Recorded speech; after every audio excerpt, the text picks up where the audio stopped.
जय श्री राम मित्रों। बिहार का चुनाव बहुत नजदीक है।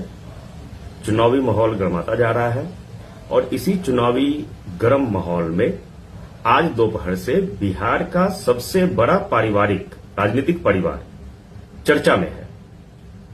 लालू प्रसाद यादव अपने ज्येष्ठ पुत्र को 6 साल के लिए पार्टी से निष्कासित कर दिए हैं तथा उनको परिवार से भी बाहर जाने का रास्ता दिखा दिए हैं। दोपहर में एक्स हैंडल से लालू प्रसाद यादव के द्वारा एक ट्वीट आता है जिसमें उन्होंने ये कहा कि निजी जीवन में नैतिक मूल्यों की अवहेलना करना हमारे सामाजिक न्याय के लिए सामूहिक संघर्ष को कमजोर करता है। ज्येष्ठ पुत्र की गतिविधि, लोक आचरण और गैर जिम्मेदाराना व्यवहार हमारे पारिवारिक मूल्यों और संस्कारों के अनुरूप नहीं है। अतएव उपरोक्त परिस्थितियों के चलते उसे पार्टी और परिवार से निष्कासित किया जाता है। बहुत अच्छी बात है कि लालू प्रसाद यादव आचरण, मूल्यों और संस्कार की बात कर रहे हैं। बहुत अच्छा लगता है सुनकर के। मगर ये भी हम सभी को पता है, मैं भी एक बिहारी हूं, कि यही लालू प्रसाद यादव जो हैं बिहार में जंगल राज लाने और कायम करने के लिए जाने जाते हैं। उस समय ये मूल्य, आचरण और जो भी वो इतनी बड़ी बड़ी बातें कर रहे वो कहां था। चलिए उसको भी छोड़ दें, हम आज की परिप्रेक्ष्य में इस चीज को देखने की कोशिश करते हैं। तो ये पूरा प्रकरण जो है तेज प्रताप के एक एक्सेप्टेंस जो है वो एक्स हैंडल पे ही एक ट्वीट आया था, उसको लेकर के हुआ है, जिसमें उन्होंने अपना 12 साल पुराना जो एक दोस्त या उनका संबंध एक अनुष्का यादव नाम की लड़की के साथ में, उनके मित्र जो हैं उनके साथ में उन्होंने अपनी साझा किया लोगों के साथ, अपने लोगों के साथ में। उसके बाद से ये सारा प्रकरण स्टार्ट हुआ है और उसके बाद से ही लालू प्रसाद यादव ने ऐसा एक चैनल पर ट्वीट करके उनको परिवार और पार्टी दोनों से निष्कासित कर दिया। अच्छी बात है क्योंकि तेज प्रताप यादव शादीशुदा है। ऐश्वर्या राय के साथ में उनकी अभी तक कोई तलाक का तो खबर नहीं है, ठीक है, दोनों अलग अलग रहते हैं, मगर कोई तलाक नहीं हुआ और इस परिस्थिति में उनका एक किसी और स्त्री के साथ में किसी संबंध के बारे में इस तरह से जानकारी देना हो सकता है कि अनैतिक लगे, मैं इसके लिए मना नहीं कर रहा हूं, मगर केवल इसी के कारण ये सारी घटना घटी है, ये पर्याप्त नजर नहीं आता है। अब चूंकि राजनीति है, राजनीतिक परिवार है, तो ये पूरे के पूरे घटनाक्रम को 3 विषयों में बांटकर देखा जा सकता है।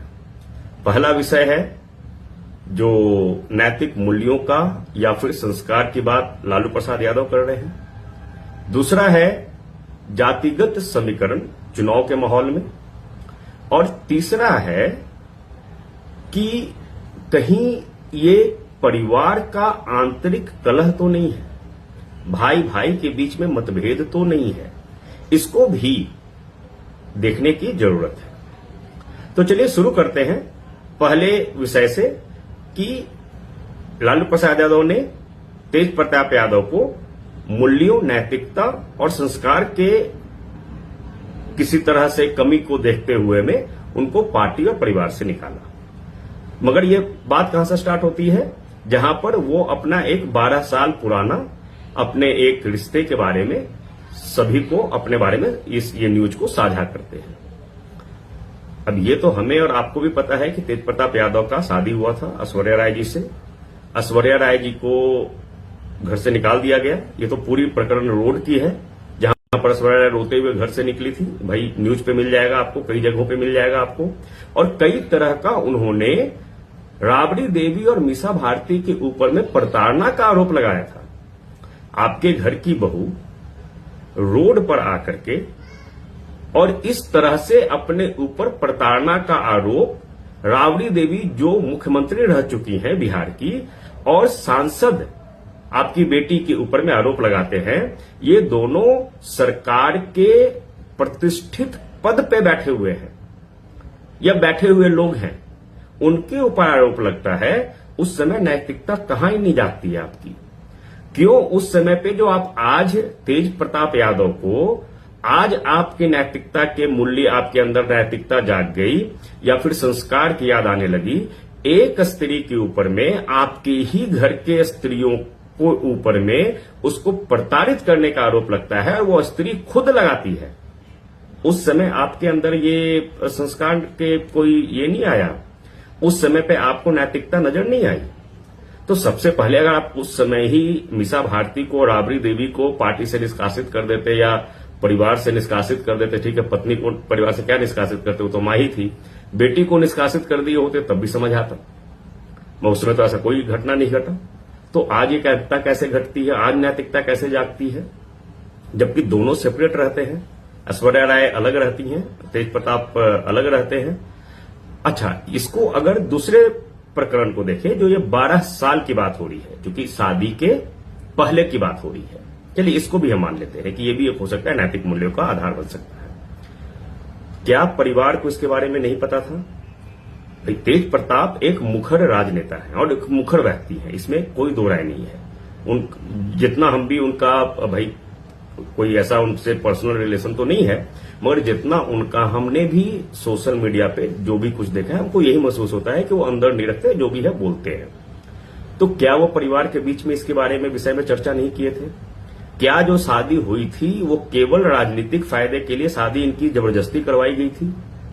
और अगर ये भी हुआ था तो क्यों परिवार ने इस शादी को अच्छे तरीके से संजो कर नहीं रखा, जहां पर वो खुद उनकी तेज प्रताप की मां और बहन के ऊपर में अलग तरह का आरोप लगाती है कि उनको खाना नहीं खाने देती है, उनके घर से खाना आता था, वो लाने उनको जाना पड़ता था। मतलब इस तरह का प्रताड़ना तो मेरे ख्याल से एक छोटे मोटे घर में भी नहीं होता है आज के डेट में। इतना बड़ा परिवार में इस तरह की घटना घट रही थी, रसोई में ताला लग जाना, खाना नहीं देना। तो भाई अगर बात नैतिक मूल्य की है तो इस चीज को भी देखने की जरूरत है कि क्या ये शादी जबरदस्ती हुई थी और केवल राजनीतिक लाभ के लिए किया गया था?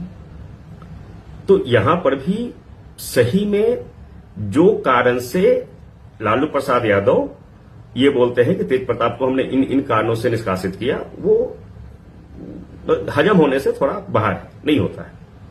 अच्छा, दूसरी परिस्थिति में आते हैं। दूसरा जो विषय है वो विषय है जातिगत समीकरण।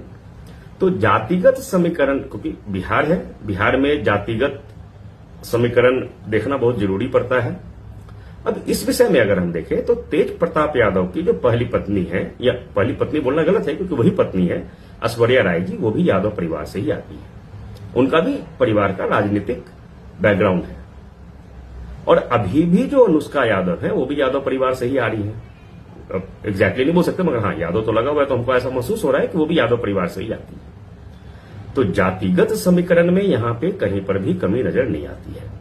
वहीं पर अगर हम तेजस्वी यादव का देखें तो इलेक्शन के बाद में 2021 में शायद उन्होंने एक ईसाई धर्म की महिला से, जिनका नाम रैकेल गोधिनो है, जिनको आज हम और आप राजश्री यादव के नाम से जानते हैं, उनसे शादी की, जो ईसाई धर्म से है। और जितना मेरी जानकारी है उन्होंने कोई ईसाई धर्म को छोड़ करके या सनातन धर्म को अपना लिया, ऐसा कहीं पे कोई खबर तो नहीं है। अभी वो अपने ईसाई धर्म में ही है, ईसाई धर्म की ही महिला है। और ये बहुत बड़ी बात है कि भाई हम सनातनी हैं, हम सभी को एक्सेप्ट करते हैं। लालू प्रसाद यादव ने भी उनको एक्सेप्ट किया, ये भी प्रेम विवाह है। तो यहां पर जहां पर जातिगत समीकरण ही पूरी तरह से खत्म हो जाती है, भाई धर्म का ही समीकरण खत्म हो गया तो जातिगत क्या रह जाएगा?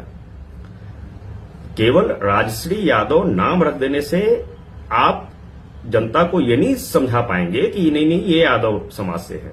तो जो आपकी वो राजनीति है, जातिगत राजनीति है, उसमें ये फंडा को बैठाना थोड़ा मुश्किल लगता है।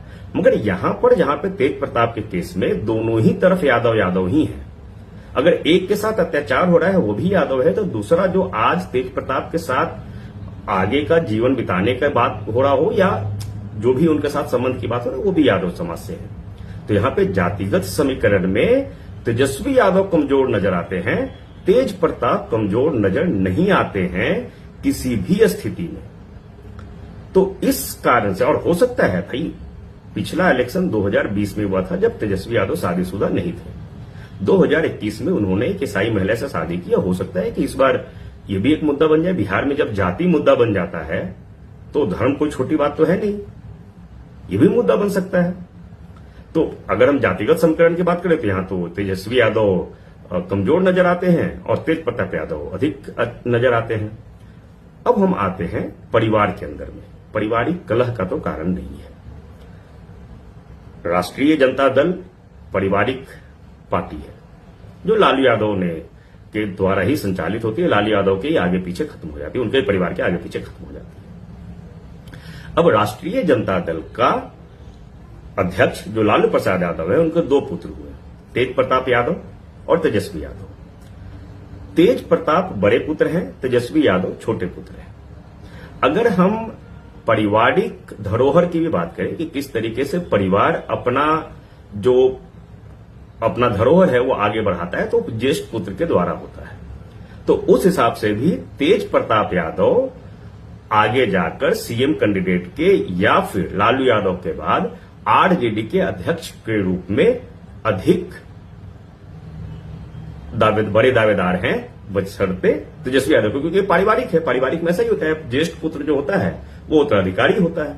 तो ज्येष्ठ पुत्र तो तेज प्रताप यादव है। पढ़ाई लिखाई की भी अगर हम बात करें तो तेजस्वी यादव से अधिक पढ़े लिखे तेज प्रताप यादव हैं। 2 क्लास अधिक पढ़े या 4 क्लास अधिक पढ़े वो मायने नहीं रखता है, अधिक पढ़े लिखे हैं, उनसे अधिक पढ़े लिखे में। तो उनसे अधिक पढ़े लिखे में है, तो अगर पढ़ाई लिखाई की कंपैरिजन करें तो वहां पे भी तेज प्रताप यादव जो हैं वो अच्छे दावेदार साबित होते हैं। तीसरा आता है कि भाई चूंकि लालू प्रसाद यादव जाति से आते हैं, एमओआई समीकरण को वो लीड करते हैं। एमओआई समीकरण मतलब मुस्लिम और यादव। तो यादव को अगर हम देखें तो तेज प्रताप यादव का जिस तरह से आप राजनीति देखेंगे, जो सनातन धर्म या फिर कृष्ण प्रेम के तरफ दिखलाता है। कई बार उनका वृंदावन का आप वीडियो देखे होंगे, फोटोज देखे होंगे, हरिद्वार जाते हैं, मथुरा जाते हैं। हमने नहीं देखा है कि तेजस्वी यादव कब मथुरा गए हैं या कब वृंदावन जाकर के वहां पर दर्शन कर रहे हो, मगर तेज प्रताप यादव को सभी लोग जानते हैं। और यादव जो समाज है उसके अंदर में वो इसीलिए प्रतिष्ठित भी है क्योंकि वो खुल करके यदुवंशी की बात करते हैं, खुल करके सनातन की बात करते हैं। तो अगर हम ये संदर्भ भी देखते हैं तो तेज प्रताप यादव कहीं ना कहीं बड़े दावेदार नजर आते हैं।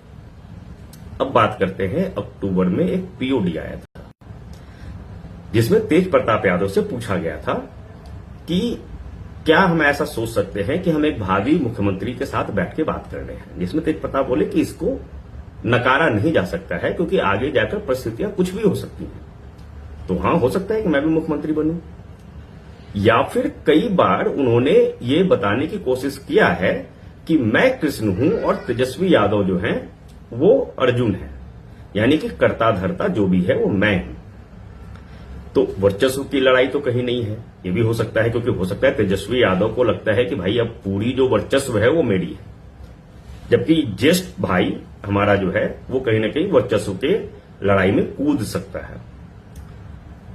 तीसरा ये बताते हैं, 2020 का इलेक्शन अगर आप ये लोग याद करें तो उसमें कई तरह की अफवाह थी या सच थी, मैं उसके ऊपर फिर से नहीं जाना चाहूंगा, मगर कई जगहों पर इस तरह की बातचीत हुई थी कि कुछ कैंडिडेट्स के फाइनलाइजेशन में तेजस्वी यादव और तेज प्रताप के बीच में मतभेद था।